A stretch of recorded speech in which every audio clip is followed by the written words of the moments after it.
쿠마 아도나이 베야푸츠 오예베카 베야누스 메사네카 미파네카. 여호와여 일어나사 주의 대적들을 흩으시고 주를 미워하는 자가 주 앞에서 도망하게 하소서. 샬롬 생각하는 성경 홀리아미입니다. 오늘의 말씀은 네 번째 파리 재앙, 다섯 번째 가축전염병 재앙, 여섯 번째 악성 종기 재앙에 대한 말씀입니다. 오늘의 말씀이 진행되는 동안 애굽의 바로는 계속 완악하여 마음의 변화가 없습니다. 그는 계속해서 이스라엘 백성들을 여호와께 제사 지내러 보내줄 마음이 없죠. 그런데 오늘의 재앙을 겪는 동안 이스라엘 백성들과 애굽 백성들의 마음은 어땠을까요? 이 부분을 이해하기 위해서는 어제의 말씀과 오늘 말씀의 차이를 이해하셔야 합니다. 어제의 말씀인 첫 번째 피재앙, 두 번째 개구리 재앙, 세 번째 이 재앙까지는 이스라엘 사람과 애굽 사람 모두가 재앙을 겪어야 했습니다. 그런데 정작 바로는 재앙에 관심도 없고 백성들만 고통받는 시간이었죠. 그런데 오늘의 말씀 네 번째 파리 재앙부터 하나님께서 곧센 땅을 구별하기 시작하십니다. 그리고 다섯 번째 가축전염병 재앙 때에는 하나님께서 스스로를 히브리 사람의 하나님이라고 말씀하셨죠. 벌써 하나님의 입장에서는 심판받을 자와 구원받을 자의 경계가 정확하게 구분되어 있음을 알 수 있습니다. 이러한 과정을 직접 겪은 이스라엘 백성들의 마음은 어땠을까요? 첫 번째부터 세 번째 재앙까지는 이스라엘 백성들도 함께 재앙을 겪었기 때문에 하나님이 원망스러울 수도 있습니다. 하나님을 믿고 있던 자신들에게까지도 시련을 주시니까요. 하지만 이때 하나님을 제대로 믿는 사람들은 원망보다 두려운 마음이 더 앞설 것입니다. 왜냐하면 말씀하신 바를 그대로 이루시는 것을 직접 두 눈으로 보았기 때문이죠. 그래서 세 번째 재앙 때부터 이스라엘 백성들 안에서 하나님을 원망하는 자와 두려워하는 자가 나누어지게 됩니다. 그런 상태에서 네 번째 재앙이 시작되고 곧센 땅을 구별하시겠다는 말씀을 듣게 되면 이스라엘 백성들은 어떻게 될까요? 하나님의 말씀이 그대로 이루어진다는 것을 믿고 그것 때문에 두려워하는 자는 무조건 곧센 땅에 붙어있게 됩니다.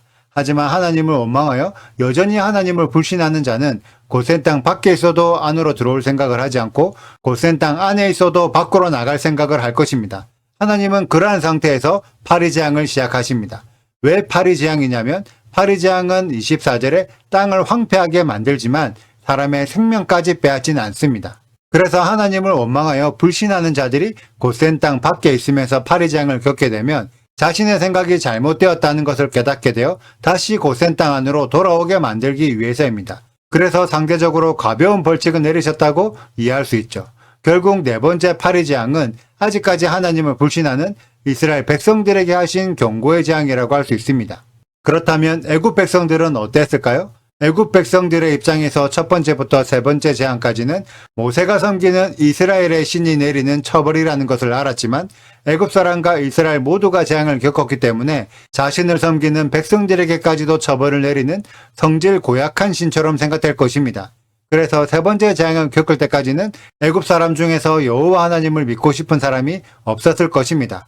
그러다가 네 번째 재앙을 겪으면서 이스라엘 백성들이 모여있는 곧센 땅은 파리 재앙을 겪지 않았다는 소식을 듣게 되면 어떻게 될까요? 그때부터 애굽 사람들이 이스라엘 사람들과 그들이 믿고 있는 여호와 하나님께 관심을 가지기 시작할 것입니다. 그런데 아직까지는 애굽 땅에 있는 자신들의 재산은 놔두고 곧센 땅으로 이동할 애굽 사람들은 많지 않았겠죠. 그런 상태에서 다섯 번째 가축전염병 재앙을 겪게 되면 어떻게 될까요? 애굽 땅에 있는 자신들의 가축들은 죽었는데 곧센 땅에 있는 가축들은 죽지 않았다는 소식을 듣게 되면 곧센 땅으로 가야 자신들의 남아있는 재산이라도 지킬 수 있을 것이란 생각이 들게 될 것입니다. 물론 이러한 사람들은 일부의 사람일 뿐 상당수의 사람들은 계속 애굽 땅에 남아있길 바랄 것입니다. 그런데 그럴 때 여섯 번째 재앙, 악성 종기 재앙을 겪기 시작합니다. 그렇게 되면 이제는 재산이 중요한 것이 아니라 자신의 생명을 지키기 위해 곧센 땅으로 이동해야겠다는 생각이 들게 되죠. 이 과정에서 더 많은 애굽 사람들이 곧센 땅으로 이동하거나 혹은 애굽 땅에 있으면서도 모세의 말을 잘 듣기 시작할 것입니다. 왜냐하면 모세의 말을 통해 앞으로 일어날 일들을 미리 알 수 있기 때문이죠. 그래서 이스라엘 백성들과 애굽 백성들 모두 여섯 번째 재앙까지 겪으면서 내가 누구를 믿어야 하고 누구의 말대로 어떻게 살아야 할지에 대해 깊이 고민하게 됩니다. 그러면서 여호와 하나님을 두려워하여 하나님의 명령을 들어야 한다고 생각하는 자들은 점점 곧센 땅으로 모이게 되고 여전히 마음이 완악하여 계속해서 하나님을 거부하고 애굽 땅에 살 것을 고집하는 자들은 앞으로 남은 일곱 번째, 여덟 번째, 아홉 번째, 열 번째 재앙까지 모두 겪게 됩니다. 그래서 하나님은 열 재앙을 통해 바로의 완악함을 꺾으실 뿐 아니라 이스라엘 백성과 애굽 백성 모두의 완악함을 꺾고 계십니다. 여러분들은 오늘의 말씀 읽으시면서 하나님의 의도가 눈에 보이시나요? 과연 우리 홀리아미 가족들이 열재앙을 겪게 된다면 몇 번째 재앙 때 고센 땅으로 이동하시겠습니까? 하나님은 우리들에게 구별됨을 알려주십니다. 그런데 이때의 구별은 이스라엘 사람이냐 애굽 사람이냐의 구별이 아닙니다. 이스라엘 사람이라도 고센 땅 밖에 있으면 애굽의 고통을 당하고 애굽 사람이라도 고센 땅 안에 있으면 이스라엘의 안식을 누리게 됩니다. 결국 구별됨은 내 마음의 구별이 아니라 내 삶의 구별이죠. 구별된 환경에서 실제 구별된 삶을 살아야 진짜 구별된 자입니다. 우리 홀리아미 가족들은 주일과 샤밧, 어느 때가 구별된 하나님의 날이라고 생각하십니까? 주일을 샤밧의 마음으로 산다고 해서 안식일을 지키는 것이 아닙니다. 샤밧을 주일의 마음으로 살아야 진짜 안식일을 지키는 거죠. 그것이 바로 고센 땅입니다. 오늘의 말씀을 통해 혈통이나 마음으로 구별하시는 것이 아니라 실제 땅으로 구별하시는 하나님의 경계를 깨닫는 우리 모두가 되시길 축복합니다. 오늘의 영상은 여기까지입니다. 오늘의 말씀 읽으시고 질문 있으시다면 언제든지 댓글로 남겨주세요. 오늘도 감사합니다. 샬롬! 유술사가 바로에게 말하되 이는 하나님의 권능이니이다 하였으나 바로의 마음이 완악하게 되어 그들의 말을 듣지 아니하였으니 여호와의 말씀과 같더라. 여호와께서 모세에게 이르시되 아침에 일찍이 일어나 바로 앞에 서라. 그가 물 있는 곳으로 나오리니 그에게 이르기를 여호와께서 이와 같이 말씀하시기를 내 백성을 보내라. 그러면 그들이 나를 섬길 것이니라. 내가 만일 내 백성을 보내지 아니하면 내가 너와 내 신하와 내 백성과 내 집들의 파리떼를 보내리니 애굽 사람의 집집에 파리떼가 가득할 것이며 그들이 사는 땅에도 그러하리라. 그날에 나는 내 백성이 거주하는 곳엔 땅을 구별하여 그곳에는 파리가 없게 하리니 이로 말미암아 이 땅에서 내가 여호와인 줄을 내가 알게 될 것이라.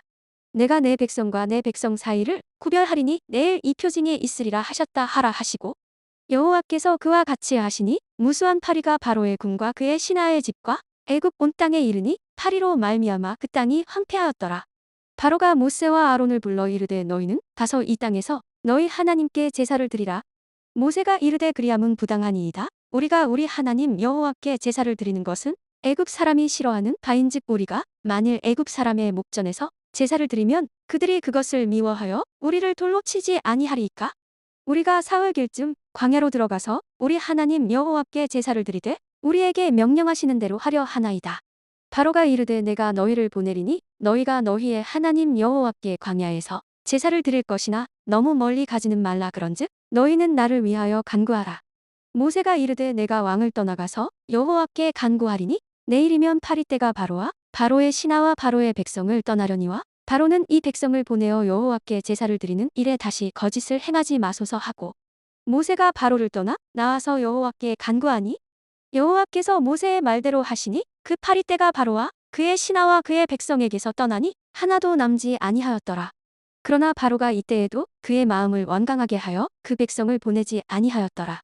여호와께서 모세에게 이르시되 바로에게 들어가서 그에게 이르라. 히브리 사람의 하나님 여호와께서 말씀하시기를 내 백성을 보내라. 그들이 나를 섬길 것이니라.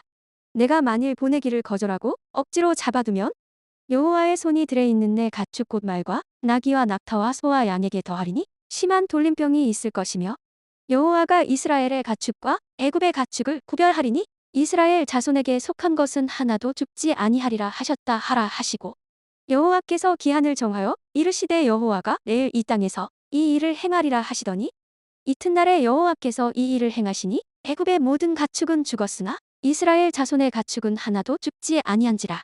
바로가 사람을 보내어 본즉 이스라엘의 가축은 하나도 죽지 아니하였더라. 그러나 바로의 마음이 완강하여 백성을 보내지 아니하니라. 여호와께서 모세와 아론에게 이르시되 너희는 화덕에 재 두 웅큼을 가지고 모세가 바로의 목전에서 하늘을 향하여 날리라. 그 재가 애굽 온 땅에 티끌이 되어 애굽 온 땅의 사람과 짐승에게 붙어서 악성 종기가 생기리라. 그들이 화덕의 재를 가지고 바로 앞에 서서 모세가 하늘을 향하여 날리니 사람과 짐승에게 붙어 악성 종기가 생기고 요술사들도 악성 종기로 말미암아 모세 앞에 서지 못하니 악성 종기가 요술사들로부터 애굽 모든 사람에게 생겼음이라. 그러나 여호와께서 바로의 마음을 완악하게 하셨으므로 그들의 말을 듣지 아니하였으니 여호와께서 모세에게 말씀하신과 같더라. 여호와께서 모세에게 이르시되 아침에 일찍이 일어나 바로 앞에 서서 그에게 이르기를 히브리 사람의 하나님 여호와의 말씀에 내 백성을 보내라. 그들이 나를 섬길 것이니라. 내가 이번에는 모든 재앙을 너와 내 신하와 내 백성에게 내려온 천하에 너와 같은 자가 없음을 내가 알게 하리라.